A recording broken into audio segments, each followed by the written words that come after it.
تأوج زلوا خينات لا بحق زجرم نجر تجرم نقوم زجرم نجر سمعنا نفلت فينا بزنا نرمو سرعات بشباب المصر نورو خينات أوج نرام خمسة تسمع فلت نجر عند مس سؤال أي كرلت مدم سسم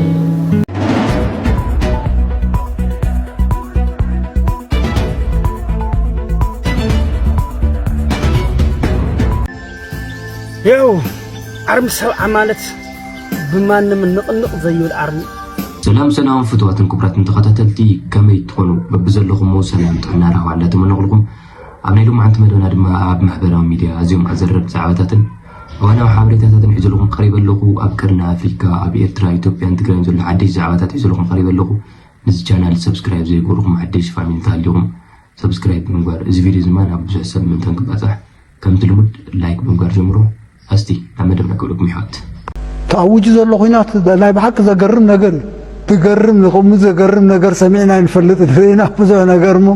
سرعات بشباب المصر نورو خينات أوج نرام خمسة تسمع فلت نجر أكونا تحطوا سلمن تعيو خمسة عينت أواجاتنا خينات ناب كم زد أمثله قلولا ودمر حسب سنف تراي سنف نداي فراه سسع سنف في الكحزن نداي الكحزن فراه بل سسع على له كله سسع زين انت نقد مجلسنا زين تاخاتنا بعد الله اجي عدم ابقى يقول تعطوا 50 يوم 50 يوم من 50 يوم اوصيهم نحن 50 لنا 50 لنا ولف ناي نداياتي ولف ناي سسعاتي ولفي ناي فرحاتي ولفي ناي سنفات قال ترجم كله ايغلني سلامتاي سب شغل بزعبا خمسه امثله خوينا تاوج له درونات مصالو خمسه مص من يزون صندلو تندرونات من ينز كله صور كاب دغنا شمته دمص دلو من ينز كله وديتا تزمول دلو كابيد مص دلو تگنزب بمولو نابز خيد دلو من يتزغزا دلو عصب سلامتاي دغزا دلو انت كبلع اعطو دلو حدا بحدا الكذا ازي صوتا زي ازي ناي بلصغنا ناي زي بلصغنا بحال ده كونه ناتاتهم اجندا ونا كونه ناي بلصغنا اجندا كونه ناي قالوت اجندا توم زمولو دلو وتوم غزوم دوب دلو مستقدمه قطوسات صنعنا السودان كونتات كابو فليخ درئ كونه تاوج زلو خينات لا بحق زجرم نجر تجرم نقوم زجرم نجر سمعنا نفلت فينا بزنا نجرمو سرعات بشباب المصر نورو خينات أوج نرام خمسة تسمع فلت نجر أكونا تحطوا سلمن تعيو خمسة عينت أواجاتنا خينات ناب كم زد أمثله قلولا ودمر حسب سنف تراي سنف نداي فراه سسع سنف في الكحزن نداي الكحزن فراه بل سسع على له كله سسع زين انت نقد مجلسنا زين تاخاتنا بعد الله اجي عدم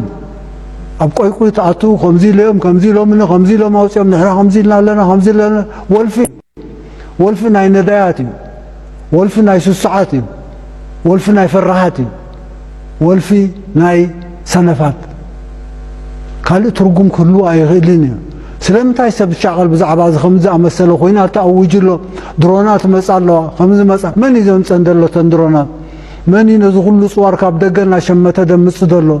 من ينز كله وديتا تزمول دلو كابيد مص دلو تگنزب بمولو نابز خيد دلو من يتزغزا دلو عصب سلامتاي دغزا دلو انت كبلع اعطو دلو حدا بحدا الكذا ازي صوتا زي ازي ناي بلصغنا ناي زي بلصغنا بحال ده كونه ناتاتهم اجندا ونا كونه ناي بلصغنا اجندا كونه ناي قالوت اجندا توم زمولو دلو وتوم غزوم دوب دلو مستقدمه قطوسات صنعنا السودان كونتات كابو فليخ درئ كونه يو عرم سبع مالت بمان من نقنق زيو العرم بمان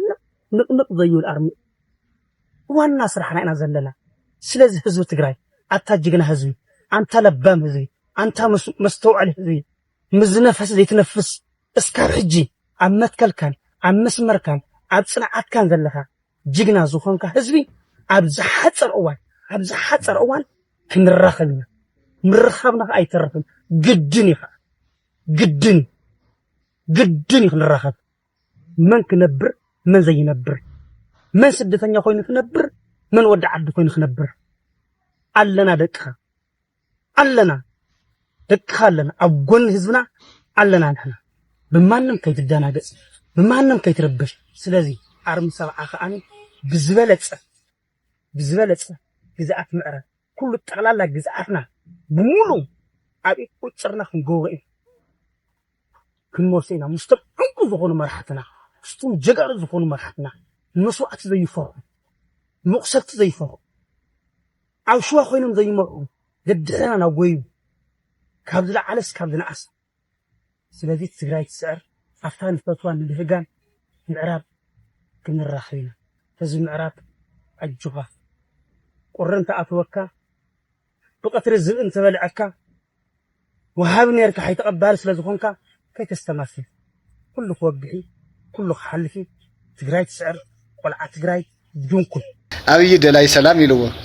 ደብረጽዮን ደላይ ኩናት ኢልዎ ህዝቡን ግን ደመርያ ሓታ እዩ ስሩሕ ክሰርሕ ደሊ ነይሩ መሲልኩም ሰበር ዜና ዓወት ይክብል ከምቱ ናይ ጅግንነት ሰራዊት ትግራይ ዝሰርሖ ናይ ኣሉላዊ ኩን ታሪካዊ ዝኾነ ጅግናት ዲኤፍ ሰራዊት ትግራይ መሲልዎ ለስርዓት ብልጽግና ለመከላከያ ክድግፍ ሰበር ዜና ዓወት ይክብል ሑመራ ወሪድ ነይሩ ሑመራ ጅግና ሰራዊት ትግራይ ድኩዕ መሰበሮ ለስርዓት ብልጽግና ዳመርያ ሓብ ንደት ስሩዕ ሞሊቁ ካብ ሑመራ ኣዲስ አበባ እግረ ይውጽኒ ከም ዝሃደመ እዩ ዘጽሕና ሓበሬታ ስለዚ ዳመርያ ሱስ ስለ ዘለዎ ሰበር ዜና ብጣዕሚ ስለ ዝሓረቀ ኩራትና ወራን ተመልከትና ከመይ ለኻትኩም ሎም ማዓንቲ ያው ኣብ ዛላምበሳ ኢና ነና ዛላምበሳ ድሕሪ ነዊሕ ግዜ ድሕሪ 5 ዓመት ብምፍራሳ ያው ብምድካማ ኣብ መከራን ኣብ ስቃይት ነራ ዛላምበሳ ሎም ማዓንቲ ግን ሰላም ሬዲ ኮይና ይሄው ካብ ኤርትራ ዝመጡ ኣብዚ ነበርቲ ይኹን ህዝቢ ዋላ እኳ ይፍረስ ዋላ እኳ ኩሉ ነገር ይኹን ነገር ግን ናብ ዓዲ ኣትዩ ምስ ዝነበሮ ሓው ኣብ ኤርትራ እውን መፅዩ ማርያ ብሓባር ይሕልፉ ኣለዉ እዚ በዓል እዚ ደሞ ንኩልና ሰላምን ብሩህ ተስፋ ንኾነልና ኣብዚ ብልዓስተ ይበሃል ኣሎ ብዙሓት እውን ዝሓተትናዮም እውን ድሮውን ፖለቲካሊ ሽግራት ኮይኑ ግለሰባት ይኹን ከም ድሌቶም ናገሩና እምበር ዝህዝቢ እዚ ዝተፈለየ ይፈልጥን ዝህዝቢ እውን ናብ ካሊእ ኮይኑ ይፈልጥን ነገር ግን ያው ሳም ፖለቲካሊ ብዘይ መሓዝና ግን ክልቴና ኣሕዋት ክልቴና ቋንቋ ሓደ ባህልና ሓደ ዘረባና ሓደ ባህልና ኣሰራርታና ገዛ ሓደ ኩሉ ሓደ ንሃለወ ምዘይ እንፅመት ምዘይ እሕና እውን ቦታ ሓደ ኮይና ሰውን ብሓደ ኮይና ኣብ ክልተ ተፈላለዩናና እዚ ደሞ ናብ ሓደ ምጢና ኣብዚ ከባቢ እዚ ወረን ውግእ ኮረን ዝጠፍዐሉ ግዜ ንኽመፅእ ያው ናይ ኩልና ፃዕሪ እዩ ህዝቢ ብውግእ ዘትርፍ ሓደ እኳ ኣብ ህዝቢ የለን ኣብ ፍቅሪ ግን ብዙሕ ረብሓታት ኣሎ ደቅና ተበታቲኖም እዮም ደቅና ብሞትን ብምኽፋትን ኣብ መከራን ወዲቕና ኢና እዚ ግን ይኣክል ኢና ክንብሎ ይኣክል ካብ ስደት ዘሎ ህዝብና እውን ተመሊሱ ኣብ ሓደ ንነብረሉ ተሰማሚዕና ተረዳዲእና ናይ ዘሎ ሃብትና እውን ንጥቀመሉ ግዜ ንኽመፅእ ናይ ኩልና ሓጎስ እዩ እዚ ሓጎስ ደሞ ናይ ኩልና ንኹንኮን ያው ናይ ኩልና እጃምና ክንዋፅእ ኣለና ነዚ ርክብ ህዝቢ ተቃዋሚ እውን ብቕንዕና ንኽትርእይዎ ኣብዚ ዋጋ ተኸፈሉሉ እዩ ሕዚ እውን ኣብ ህልኽን ኣብ ሽግርን ዝብታሕ ነገር የለንና ኣብዚ መሬት ወሪድኩም ናይቲ ህዝቢ ፍቕሪ ናይቲ ህዝቢ ሓሌት ናይቲ ህዝቢ ነዊሕ እዋን ተፈላለዩ ዝነበረ ህዝቢ ክራኸብ ተሎ ክትርኢ ተለኻ ካልእ ዝሐጉስ ነገር የለንና እዚ ሓጎስ እዚ ደሞ ናይ ኩልና ሓጎስ ንኽኾን ኣብ ሙሉእ ትግራይ ዘሎ ኣብ ሙሉእ ኤርትራ ዘሎ ደሞ እዚ ፍቕሪ እዚ ንዘለኣለም ንኽነብር ኢኮኖሚያዊናን ተበታቲና ኣፍሪካ ኣብ ዓለም ተበቲና ዘለና እውን ትግርኛ ዛረብ ይኹን ብኻሊእ ቋንቋ ዛረብ ይኹን ንሓደ መፅኡ ፖለቲካሊ እሕና መፅኦም ናብ ዓድና ዝዓርፉላ ሓያላት ህዝቢ እምበር ተበታቲና ክንነብር የብልናን እዚ ደሞ ያው ዝሓተትናዮም ቃለ መጠይቅ ተገበርናሎም ህዝቢ እውን ምስክር እዚኦም ሂቦም ክንፈላለዩ የብልናን ሓደ ንኹን ናብ ሓደ ንምፃእ ንኻልእ ሰላም ንፍጠር ንባዕልና ሰላም ፈጢርና ንኻልኦት ንዓለም ሰላም ንፍጠር ተፅዕኖ ንፍጠር ንሃብትም ንለወጥ ንዓለም ሸኽመ ይንኽን መሬትና እኹል እዩ إلهم يوم تزاريومنا يغني لي كبرت يا بلي أنا خم تجارة لي يلون ناي بصوتي حسب سمعت نمجلات ذاكل حزب تجراي ማለት ህዝብ ትግራይ ተጠልም ሰራዊት ይኮነና ውሽጥ ትግራይ ዘለው ነው ዘለው አብዘለና ሰራዊት እቲ ጠለብ ህዝብ ትግራይ ትድሌታት ህዝብ ትግራይ ባህግታት ህዝብ ትግራይ ክሳብ ሰምር ሕጂውን ታዝመረረት መስዋዕት እንዲያ ጋ መስዋዕት ክንከፍል ድልዋቲና ቅድሚት ኣለና ድሕሪ ዝብል ሰራዊት የለን ዝተዋበና ልኡኽ ከይፈጸምና ንቕንቕ ይነብለ ስርዓት ብልጽግና ብዝተፈላለየ መንገዲ ይፈርስ እዩ ዘሎ ያው ወታደራዊ አቅሙ ደቋቋ ይብል ከም ዘሎ ንርኢ ኣለና ኣብ ዝተፈላለዩ ዓውደ ውጋት ኢሉውን በዓሉ ዝገርመካ ዕለታዊ ናብ ጸሊም ናብ ኣብ ጸለምቲ ከባቢ ዘሎ ኣሃዱታትና ዳርጋ ዕለታዊ 34 እዮም ዝኣቱ ዘይንገልጾ ብዙሕ ኣሎ ንዝርዝር ዘይናኣቶ ይፈርስ ስለ ዘሎ ደቋቋ ይብል ስለ ዘሎ ናይ ጭንቂ ድራማታት ይሰርሕለይ ካብቶም ናይ ጭንቂ ይሰርሖም ዘሎ ድራማታት ኣብ ዝቕነዚ ዝተኸታተልካዮ ህዝቢ ትግራይ ህዝብና ኣርሚ ሰብዓ ብዲድያ ረቢሉ የፍርሰለኹ ዝብል ድራማ ጀሚሩሎ እዚ እቲ ጭንቀቱ እቲ ፍርሑ ኣብ ውሽጡ ዘሎ ምንጋዕውን ክንደይ ሰፊሕ ምዃኑ ዘርኢ እምበር ደቅኻ ሕዝቢውን ኣፍታ ናይ ዕላማ ቦታ ኣብ መሬቶም ኣብ ምዕራብ ትግራይ ኣብ ድፍዖም ኣብ ድፋዕና ኣብ ምዕራብ ትግራይ ኣለና ሕጂውን ዝተዋሃበና ልኡኽ ብዘተኣማምን መንገዲ ክንፍጽም ኣብ ልዑል ብቕዓትን ድልውነትን ኣለና ሕጂውን ምዕራብ ትግራይ ክንምልስ ዝተፈናቀለን ዝተመዛበለን ዝተሰደደን ህዝብና ኣብ ሱዳን ዘሎ ይኹን ውሽጢ ትግራይ ዘሎ ይኹን ኣብ ልዑል ድልውነት ኣለና ምስ ካልኦት ብጾትና ኣብ TDF ኣብ ውሽጢ ዘለው ዋላ ፈተና ክንዝበዝሐ ፈተና ይብዛሕ ክንስተሓላለኽ ይተሓላለኽ ሰራዊት ትግራይ ዕላምኡ ኣብ ዝሓፀረ እዋን ዛዚሙ ድማ ብዓወት ኣፍታ ንፎቶ ገዛና ኣብ ምዕራብ ትግራይ ኣብ ሕሞራ በረኸት ኣውራውያን ኣብ ኩለን ከባቢታት ምዕራብ ትግራይ ድማ ህዝብና ሒዝና ብሓባር ምስቲ ውሽጢ ዘሎ TDF እውን ብሓባር ንስዕስዐሉ ኣብ ሕሞራ ባንዴራ ትግራይ ንተኽለሉ መንግስቲ ትግራይ እውን ኣብ ሕሞራ ዝኣትወሉ ቢሮ ዝኣትወሉ ግዜ ቀረባ እዩ ተኣማመን ብደቅኻ ኩራዕ እውን የኽብል ዝደሊ ጻድቃን ውግእ መሪሐ ዓሰብ ንሓዞ ኢለ ነይረ ኢሉ ክዛረብ ስምዕዮ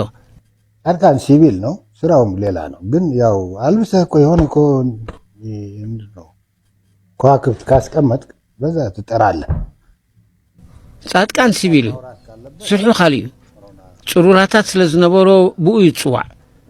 ጻድቃን ክዛረብ እንትዳ ኮይኑ ብጾሮና ውግእ ክመሪሕ ኢሉ ውትድርና ዝፈተነ ኣብኡ ፈቲኑ ንሰራዊት ኢትዮጵያ ኣብ ሓንቲ ጸባብ ቦታ ኣእትዩ ዝቐጥቀጦን ንሻዕብያ ብዘበርከቶ ውዕለትን በቲ ኣብኡ ዝሃለቐ ሰብን ንብረትን ክስንብድ ነይርዎ ጻድቃን ዝመርሖ ኩናት ኣይነበረን ካብ ባድመ ሰራዊት ኣጉዚሉ ንጾሮና ኸይዱ ባዕሉ ኣዛዚ ኮይኑ ኣትዩ ውፅኢቱ ድማ ኣብኡ ኣሎ ድሕሪ ውግእ ጾሮና ንኻልኣይ ግዜ ምድላው ይገበር ተባሂሉ ሽዑብ መራኸቢ ብዙሓን ዘይተነግረ ሳሞራ ግንባራት ከዋህድ ጻድቃን ድማ ካብ ቦትኡ ተኣልዩ ምስ በዓል ጀነራል ገዛኢ ኣብ ከባቢ ሎጂስቲክስ ንኽጸንሕ ተወሲኑ ምን ያዝን ያችን ድልም እንኳን ሳስቴን እንዳናረግ ከዛ የነበረው ተኩስና እንትን ቆርጦ ይዞ ሄዶ ጾሮና ቀጥሎ ራሱ ኮማንደር ሆነ ገባ የራሱ ውጤት እዛ አለ